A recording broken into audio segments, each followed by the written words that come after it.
बहन इंदु चौधरी जी का परिचय लगभग सभी साथी जानते हैं। उनका काम ही उनका परिचय है। पूरे पूर्वी उत्तर प्रदेश में तो खासकर, और उसके अलावा पूरे भारतवर्ष में ही नहीं, इंटरनेशनल लेवल पर आप अपनी बात रख चुकी हैं। बहन इंदु चौधरी जी का स्वागत है। करुणा के सागर तथागत गौतम बुद्ध को नमन करती हूँ। बोधिसत्व बाबा साहब डॉक्टर भीमराव अंबेडकर को शत नमन करती हूँ। हमारे बहुजन समाज में जन्मे सभी संतों, गुरुओं, महापुरुषों को नमन करती हूँ। आज इस बौद्ध महोत्सव में दूर दराज से आए हुए आदरणीय भिक्खु संघ को सादर बंदामी, और जो हमारे यहाँ बहुत सुंदर गायकों की टीम आई हुई है, और इसके साथ ही साथ आसपास के 8 जिलों से ही नहीं बल्कि मुझे भरतपुर राजस्थान से भी लोग मिले, हरियाणा के भी लोग मिले, आसपास के प्रदेशों से भी जो लोग आए हुए हैं। आप सबको मैं एक लाइन से संबोधित करूंगी क्योंकि 10 साल बाद आपसे मुलाकात हो रही है, पूरे 10 साल बाद। तो एक लाइन से संबोधित करूंगी कि गुड मॉर्निंग बोलते हैं तो सुबह की पहचान होती है, गुड मॉर्निंग बोलते हैं तो सुबह की पहचान होती है, गुड इवनिंग बोलते हैं तो शाम की पहचान होती है, वालेकुम अस्सलाम बोलते हैं तो अल्लाह की पहचान होती है। कुछ लोग राम राम भी कहते हैं तो शायद उनके भगवान की पहचान होती है, पर हम कहते हैं कि जय भीम बोलने से इंसान को इंसान की पहचान होती है। सबको जय भीम, जय भीम, जय भीम। नारा इसलिए लगवा रही हूँ क्योंकि बाबा साहब के नाम का डर बहुत हो रखा है लोगों में, बहुत जबरदस्त डर हो रखा है। और कोई छोटे मोटे लोगों को डर नहीं है, संसद में बैठे हुए लोगों को डर हो रखा है। इसलिए ये आवाज नोएडा तक सीमित नहीं रहनी चाहिए, नोएडा से दिल्ली तक जानी चाहिए। जय भीम। बहुत बहुत शुक्रिया। गाना इतनी देर से सुन रही थी, बहुत अच्छे अच्छे सिंगर्स गा रहे थे। सपना जी भी बहुत अच्छा गाई, विशाल बहुत अच्छा गाए, मंजीत मेहरा भाई बहुत अच्छा गाए, सभी साथी लोगों का। लेकिन एक चीज जो मुझे लग रहा था कि इतनी दूर से इतनी ज्यादा संख्या में जो लोग आए हुए हैं, हम सब लोग यहाँ से कुछ लेके जाएं, कुछ विचार लेके जाएं, कुछ विचार परिवर्तन करके जाएं। तो आप सब लोगों के लिए कुछ कुछ छोटी छोटी बातें कहूंगी कि जैसे हमारे बीच में संत शिरोमणि गुरु रविदास महाराज आए, संत कबीर आए, बाबा साहब डॉक्टर अंबेडकर आए, ज्योतिबा फूले आए, पेरियार रामास्वामी नायकर आए, बाबा साहब आए, कांशीराम साहब आए। इन तमाम महापुरुषों की जयंतियां हम लोग हर साल मनाते हैं, इनको श्रद्धांजलि अर्पित करते हैं। लेकिन क्यों करते हैं, क्यों करते हैं हम इनको श्रद्धांजलि अर्पित, क्यों हम इनको बार बार नमन करते हैं? क्योंकि इन्होंने हमें उस योग्य बनाया कि जो शोषित समाज था, जो दबा कुचला समाज था, उसको सम्मान स्वाभिमान की लड़ाई लड़ना सिखाया इन्होंने। उनको नीचे से ऊपर उठा करके आत्मसम्मान के साथ जीना सिखाया। इसलिए हम इनको सम्मानित करते हैं। जैसे कि जब धार्मिक पाखंड में हमारा ये देश डूबा हुआ था, जहाँ पे शरीर को धोना, शरीर को गंगा में स्नान करना या नदी में स्नान करना पवित्रता की निशानी माना जा रहा था, ऐसे में संत कबीर कहते हैं, अरे मलमल धोए शरीर को, धोए न मन का मैल, और नहाए गंगा गोमती, और रहे बैल के बैल।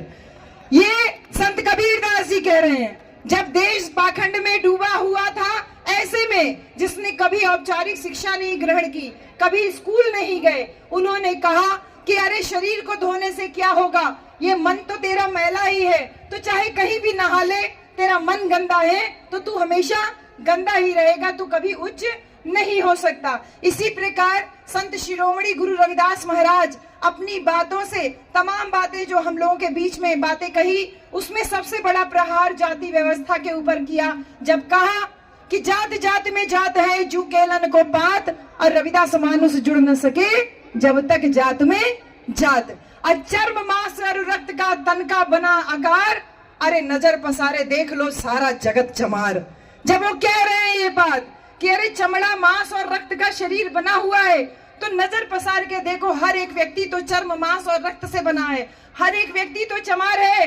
तो फिर क्यों अपने आप को कोई श्रेष्ठ मान रहा है, कोई नीचा मान रहा है? तो संत शिरोमणि गुरु रविदास महाराज एक विचार दे के जाते हैं, जो धार्मिक पाखंड में देश डूबा हुआ था, उनको उससे निकालने के लिए और जाति पाति के भेदभाव को खत्म करने के लिए उन लोगों ने हम लोगों के अंदर आत्मविश्वास जगाया कि ऊंच नीच कहते हैं रविदास जन्म के कारणे होत न को नीच।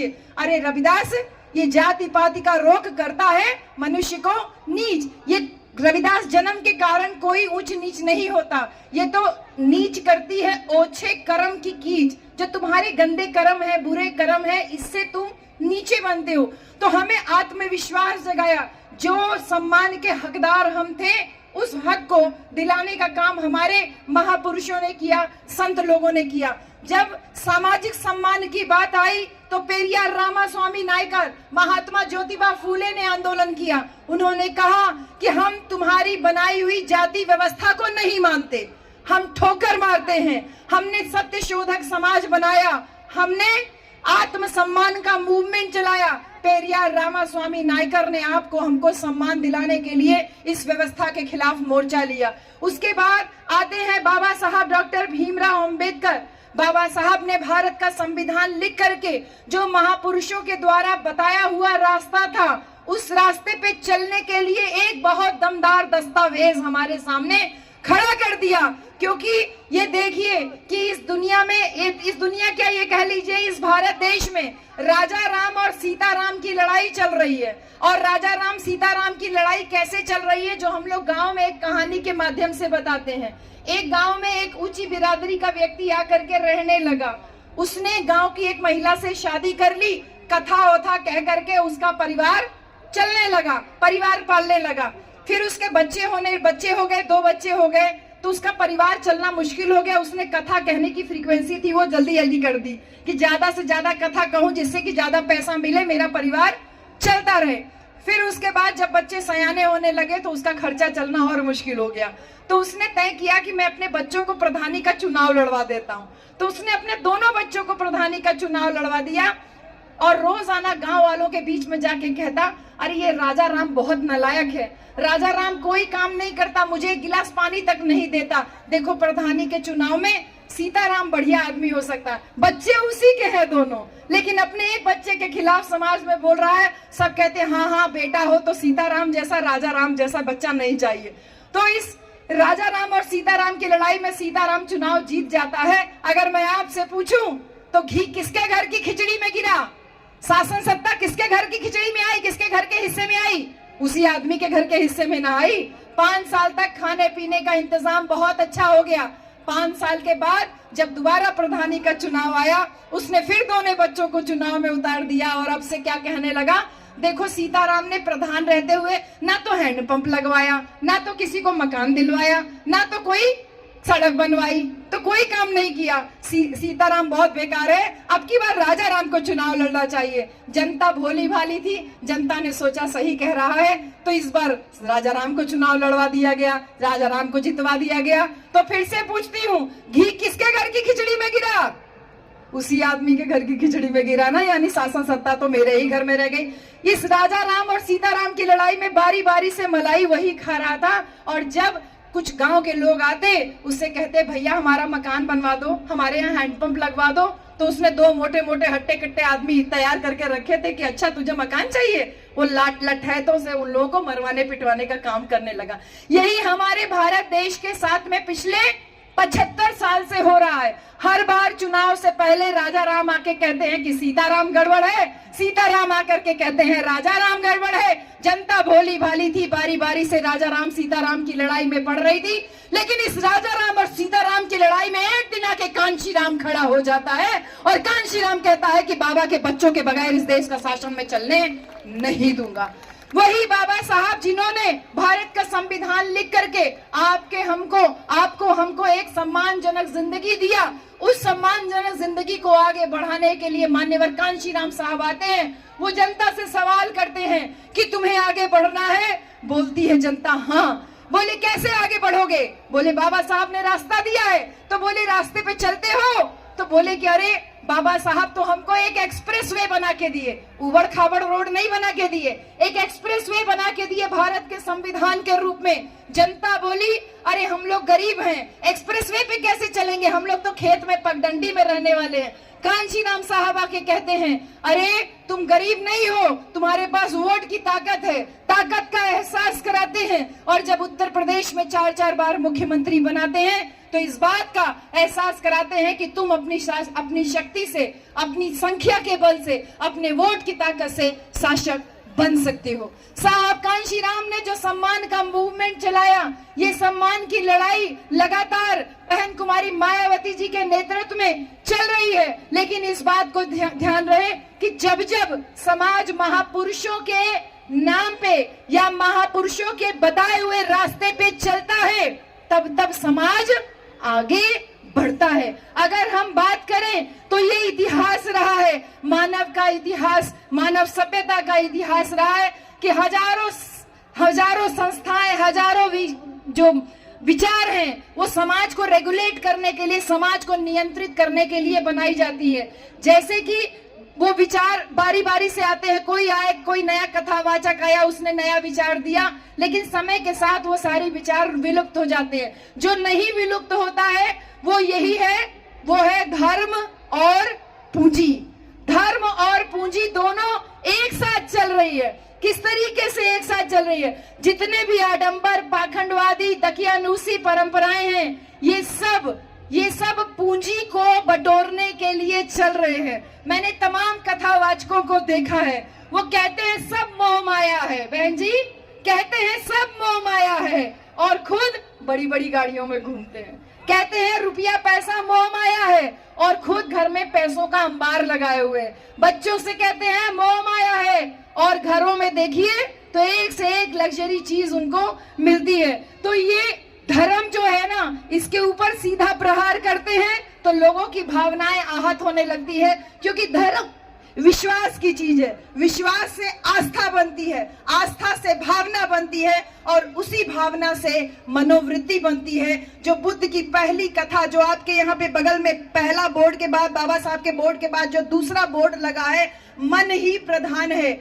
ये बौद्ध धर्म में जो धम्मपद की पहली गाथा है वो यही कहती है, मनो पुंबंगमा धम्मा मनो सेठा मनोमया मन साचे पदुठेना भासती वा करोति वा ततो नम सुख मनवेति छाया वा अन पायनी। यानी कि मन ही सारी बातों का अगुआ है, मन ही सारी बातों का प्रधान है। सारी बातें मन से ही शुरू होती हैं और मन से ही खत्म होती हैं। अगर हम सच्चे मन से, खुशी मन से कोई कार्य करते हैं तो सुख हमेशा हमारे पीछे लगा रहता है, जैसे हमारी छाया हमारे पीछे लगी होती है। तो इसी मन से, इस मनोबल को ऊंचा करने के लिए ये जो आज सांस्कृतिक महोत्सव इस नोएडा की धरती पे इतने विशाल रूप में जो आयोजन हुआ है, ये आपको और हमको पावर दे रहा है, ये आपको हमको ताकत दे रहा है, और यहाँ से हमको ताकत लेकर के जानी है। क्योंकि बुद्ध ये कहते हैं, भगवान बुद्ध ये कहते हैं कि किसी बात को इसलिए मत मानना कि कोई महापुरुष कह के गया है,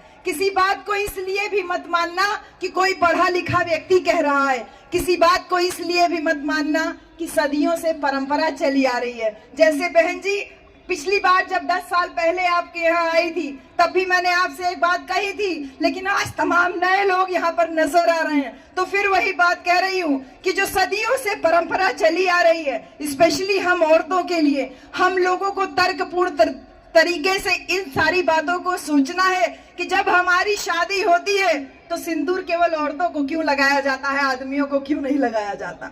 ये बातें हम लोग गांव में अक्सर बोलते हैं कि भाई शादी होती है तो दोनों को पता चलना चाहिए। क्यों मोहित बाबू, दोनों का पता चलना चाहिए ना कि शादी हुई है। अकेली औरत ही क्यों पता चलती है कि उसकी शादी हुई है? तर्क करना सीखिए। अगर हमने तर्क करना सीखा तो हम बदलाव ला सकते हैं, लेकिन केवल तर्क से ही बदलाव नहीं आ सकता, क्योंकि हमने तमाम ऐसे घरों को भी देखा जो बहुत साधन संपन्न हैं, जो बहुत पढ़े लिखे हैं, बहुत अच्छा सब कुछ है उनके पास, लेकिन इसके बावजूद घर के बाहर वाले रूम में तो बाबा साहब का फोटो दिखता है, लेकिन घर के अंदर वाले रूम में वो तमाम वैज्ञानिक सोच को धता दिखाने वाले बाकी लोग विराजमान रहते हैं। इसलिए बाहर तर्क करना बहुत आसान है, लेकिन व्यक्तिगत जीवन में अगर हमने उसका पालन कर लिया, हमारी इस आज की बात में अगर ये तमाम जो बहनें हमारी आई हैं, अगर तर्क करना अपने परिवार में शुरू कर दें तो हम एक नई पीढ़ी को जन्म दे सकते हैं, एक नए विचार को परिवर्तित कर सकते हैं। क्योंकि ये लड़ाई केवल विचार की है, दो विचारधाराएं समाज में चल रही है, एक वो विचारधारा जो हमको नीच बना के रखना चाहती है, और दूसरी विचारधारा वो जो हमें सम्मान दिलाना चाहती है, जिसको अम्बेडकरवादी विचारधारा या बुद्धवादी विचारधारा कहते हैं। तो इस धर्म और पूंजी की लड़ाई में धर्म जो है वो कमांडर बना है और हम कस्टमर बने हुए हैं। क्योंकि कोई भी अगर आप सत्संग में जाते हैं या किसी भी कथावाचक के कथा में जाते हैं बहन जी, तो तमाम स्टॉल लगे रहते हैं। कोई 10 रुपया में इतना छोटा एक ठो माला बेचता होता है या कोई छोटा सा चीज बेचता होता है और हम सारे लोग उसको खरीदते हैं। आज ये सांस्कृतिक महोत्सव जो आपके यहाँ पर ग्रेटर नोएडा में है और इसमें जो तमाम स्टॉल लगे हुए हैं, ये तमाम स्टॉल इस बात को चीख चीख के गवाही दे रहे हैं कि आपको और हमको ये लड़ाई जो सम्मान और स्वाभिमान की है, वहां पे हमारे प्रतीक हमारे घरों में पहुंचने चाहिए। मेरी बहनों, यहाँ पे जितने स्टॉल है वो सब खाली हो जाने चाहिए। बाबा साहब की मूर्ति ही नहीं, बाबा साहब की फोटो ही नहीं, हमारे तमाम महापुरुषों के विचार भी आपको यहाँ से लेकर के जाने हैं। ये स्टॉल खाली होने चाहिए कि एक एक घर में बाबा साहब का लॉकेट पहुंचे, एक एक घर में बाबा साहब की किताब पहुंचे, हमारे बहुजन महापुरुषों की बात पहुंचे। तो जब इस धर्म और पूंजी की जो लड़ाई चल रही है, इस धर्म और पूंजी की लड़ाई में सबसे ज्यादा मार अगर कोई खा रहा है तो वो हमारा बहुजन समाज। क्योंकि शासन सत्ता से दूरी रखने के लिए दारू का प्रयोग किया जाता है, रुपया पैसा चुनाव के दौरान प्रयोग किया जाता है। तो इस प्रकार से इसका दुरुपयोग जो हो रहा है, इसकी लड़ाई को हम इस प्रकार के आयोजन करके ही जीत सकते हैं, जहां पे पूरी तरीके से एक बौद्धिक परिवर्तन इन तमाम स्टॉलों के माध्यम से और एक मेले जैसा जो माहौल है उसके माध्यम से जो तैयार किया जा रहा है। ये जवाब हमको बाबा साहब डॉक्टर अंबेडकर दे के गए थे।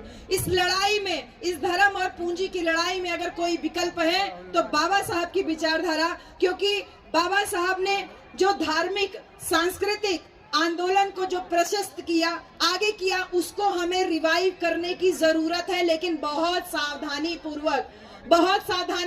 क्योंकि 14 अक्टूबर 1956 को बाबा साहब भगवान बुद्ध की शरण में लेके गए थे और आज 25 दिसंबर को उस धर्म ग्रंथ को बाबा साहब डॉक्टर अंबेडकर के नेतृत्व में आग लगाया गया था, जिसने मानव को मानव समझने से इनकार किया। आग लगाई थी बाबा साहब के सहयोगियों ने, उस व्यवस्था को मानने से इनकार किया बाबा साहब, जो इंसान को इंसान की हैसियत का नहीं समझता है। तो उस सांस्कृतिक विरासत को जो जिंदा करने का कार्य माननीय सूरजपाल राक्षस जी और इनके साथ साथ जो इनके दीपक बौद्ध जी जो सेक्रेटरी साहब है, मैं बहुत धन्यवाद करूंगी इस इतने शानदार आयोजन के लिए कि एक बौद्ध विरासत, बौद्ध धर्म का प्रतीक ये वापस जो है बहुत तेजी से जो इसका परिवर्तन के लिए कार्य कर रहा है। और इसके साथ ही साथ जब हम बहुजनों की बात करते हैं तो 85% बहुजन की बात करते हैं। बहुजन सामाजिक आंदोलन, सामाजिक समानता के आंदोलन में जब भी बहुजन की बात करते हैं तो सफल होता है, क्योंकि एससी, ओबीसी और माइनॉरिटी यानी जो हमारा दलित समाज है, जो पिछड़ा समाज है और जो मुसलमान समाज है, वो इस सामाजिक आंदोलन में इकट्ठा दिखाई देता है।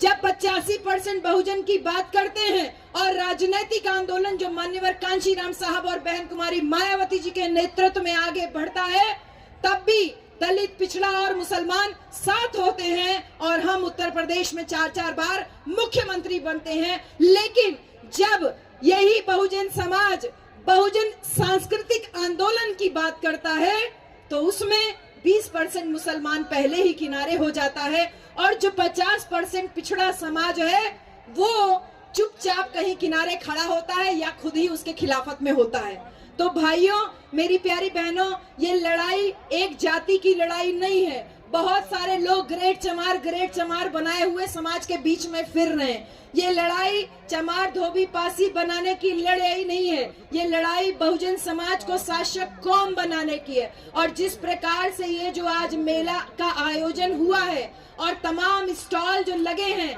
बाबा साहब का जो एक सामाजिक आंदोलन, राजनैतिक आंदोलन, सांस्कृतिक आंदोलन और जो सबसे बड़ा बाबा साहब का इंडिकेशन था, जो सबसे बड़ा इंडिकेट किया बाबा साहब ने, वो था हमारा आर्थिक मूवमेंट। हमने स्टॉल लगाया, हमने प्रचार किया, घूम घूम के प्रचार किया, सामाजिक आंदोलनों का प्रचार किया, राजनीतिक आंदोलनों का प्रचार किया, विचारों का प्रचार किया। लेकिन जब बाबा साहब के आर्थिक विचारों के प्रचार प्रसार की बात आती है तो हम पीछे हो जाते हैं। क्यों नहीं हम डीजे लगा करके बोलते हैं कि बाबा साहब की वजह से आरबीआई की स्थापना हुई। जो ये पूंजी की बात है कि इस पूंजी ने हमारे देश को आज एकदम हाशिए पे लेके आ रहे, कुछ मुट्ठी भर लोगों के हाथ में पूरी देश की सत्ता पहुंची हुई है और वो अपने इशारे पे इस पूरे बहुजन समाज से लेकर के पूरे देश की शासन सत्ता को अपने कब्जे में किए हुए हैं। ऐसे में बाबा साहब की आर्थिक क्रांति आरबीआई के माध्यम से जो उन्होंने शुरू की और मान्यवर कांशीराम साहब ने जब इसको आगे बढ़ाया और कहा कि नीचे दुकान ऊपर मकान, ये साहब कांशीराम ने किया था, कहा था। और हमारे बाबू मोहित जी जो अलीगढ़ से आए हैं, इन्होंने एक जमीन खरीदी, नीचे दुकान और ऊपर मकान बनाया। क्यों नहीं हम छोटी छोटी दुकानें खोल सकते हैं। हमारे महापुरुषों के जो स्टॉल पीछे लगे हुए हैं, इन स्टॉलों पे इतनी अच्छी बिक्री हो रही है, इतना अच्छा जो एक सांस्कृतिक कल्चरल परिवर्तन, कल्चरल चेंज जो देखने को मिल रहा है। ये कहना काफी होगा कि जिस प्रकार से ये मेले का आयोजन, बौद्ध महोत्सव का आयोजन ग्रेटर नोएडा की धरती पे हो रहा है, ऐसे आयोजन हमको और जिलों में भी बारी बारी से करने की आवश्यकता है। क्योंकि ये बात को बहुत अच्छे से ध्यान रहे कि बाबा साहब ने जब सांस्कृतिक परिवर्तन के लिए हमको विकल्प दिया और विकल्प के रूप में जब 14 अक्टूबर 1956 को बौद्ध धर्म ग्रहण किया तो उसको आपने और हमने हाथों हाथ लिया बहन जी। क्योंकि मानव, बौद्ध धर्म की यही पहचान, मानव मानव एक समान, आपको हमको इकट्ठा एक सूत्र में बांधने के लिए बाबा साहब भगवान बुद्ध की शरण में लेके गए। लेकिन जो ओबीसी समाज है, यानी जो पिछड़ा समाज है, उसको भी बुद्ध की शरण में लेके गए, लेकिन उसको इस बात का आभास ही नहीं है, पिछड़े समाज को इस बात का आभास ही नहीं है कि उसके साथ भी अत्याचार हुआ, उसके साथ भेदभाव हुआ, उसको इस बात का आभास ही नहीं है। लेकिन वो ये मान के चलता है कि मैं ऊंची जाति का हूँ। लेकिन जब माननीय अखिलेश यादव जी जो उत्तर प्रदेश के पूर्व मुख्यमंत्री थे, जब उनका घर धोया गया तो इस बात को,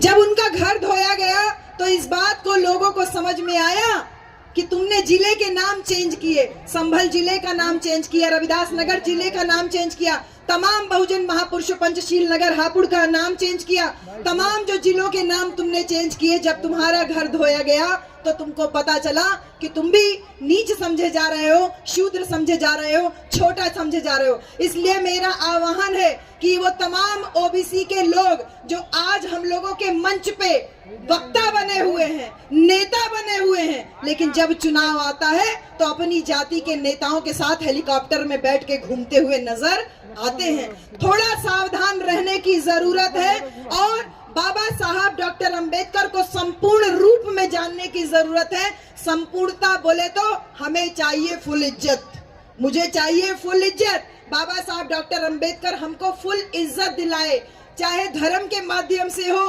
चाहे वोट के माध्यम से हो।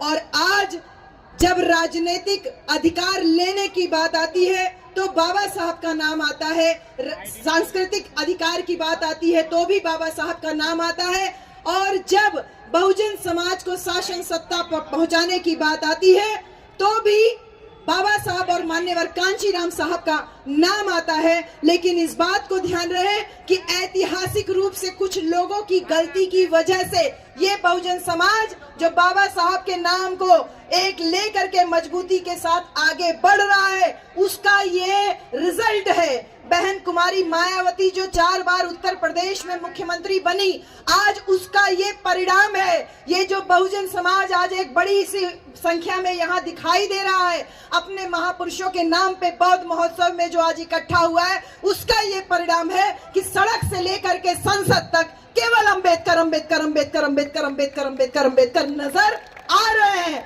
कोई नीला ड्रेस पहन करके बाबा साहब को हथियाने की कोशिश कर रहा है, कोई बाबा साहब की फोटो लेके बाबा साहब को हथियाने की कोशिश कर रहा है, कोई संसद में संविधान की किताब लेकर के बाबा साहब को हथियाने की कोशिश कर रहा है। लेकिन मैं धन्यवाद देती हूँ माननीय कांशी राम साहब को, बहन कुमारी मायावती जी को, कि जिनके इस मूवमेंट की वजह से, जिन्होंने बहुजन समाज को इस योग्य बनाया कि आज बाबा साहब का नाम तुम मजबूरी में ले रहे हो, मजबूरी में ही सही लेकिन ले तो रहे हो, उनके सामने सर तो झुका रहे हो। नहीं तो ये जान लीजिए कि जीते जी भी बाबा साहब डॉक्टर अंबेडकर इनको डराए। बहन जी, जीते जी भी बाबा साहब डराए और आज मरने के बाद भी बाबा साहब डॉक्टर अंबेडकर इनको डरा रहे हैं। अगर ये डर नहीं होता तो कभी नहीं सुना किसी देवता की मूर्ति टूटी हो, लेकिन अक्सर ये सुना कि बाबा साहब डॉक्टर अंबेडकर की मूर्ति टूटी जा रही, तोड़ी जा रही है, कभी उंगली तोड़ी जाती है, कभी चश्मा तोड़ा जाता है। तो आज मैं अंत में बस यही कहूंगी कि इस ग्रेटर नोएडा की भूमि पे वो बाबा साहब की उंगली का इशारा करती हुई जो फोटो है, जो मूर्ति है, उस इशारे को समझिए।